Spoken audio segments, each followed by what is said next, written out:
This is the 90s, busy, busy times. So why not give mum and dad a break and make dinner for them? Make them the young adults spag bowl. And mum and dad, if you try really hard, you just might be able to do this one yourself.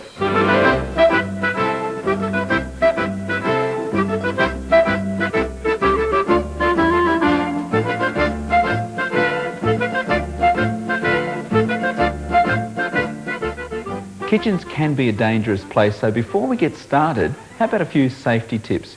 And believe it or not, a sharp knife is a safe knife because you're less likely to push hard, slide off and cut yourself.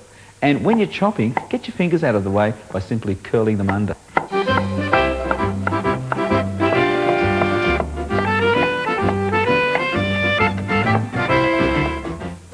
Put your vegetables into a cold pan, then put in the olive oil and then turn on the heat, because that way you're not going to splash yourself with hot oil. Now the pan I'm using, it's not too tall, it's not too shallow, and it's nice and heavy based. Now stir your vegetables on the heat until they go brown, maybe about 15 minutes.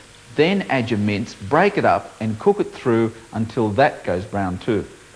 Now as soon as that's happened, add 2 or 3 tablespoons of tomato paste and stir that through and fry that for about a minute, then hurl in everything else.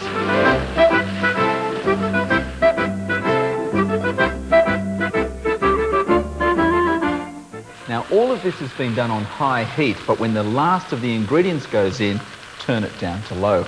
Now what makes our bolognese better than mum and dad's is this little trick.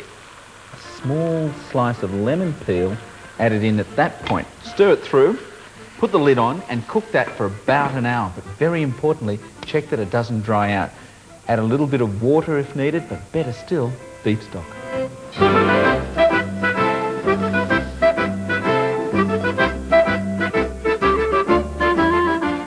When you're cooking your pasta, make sure you slip it gently into the boiling water, and when it's cooked, switch off the heat first and then very gently pour the water out. Do all of that and you won't burn yourself. A little bit of freshly grated parmesan, some parsley over the top of that, and kids, Giovanni's your uncle. Ciao!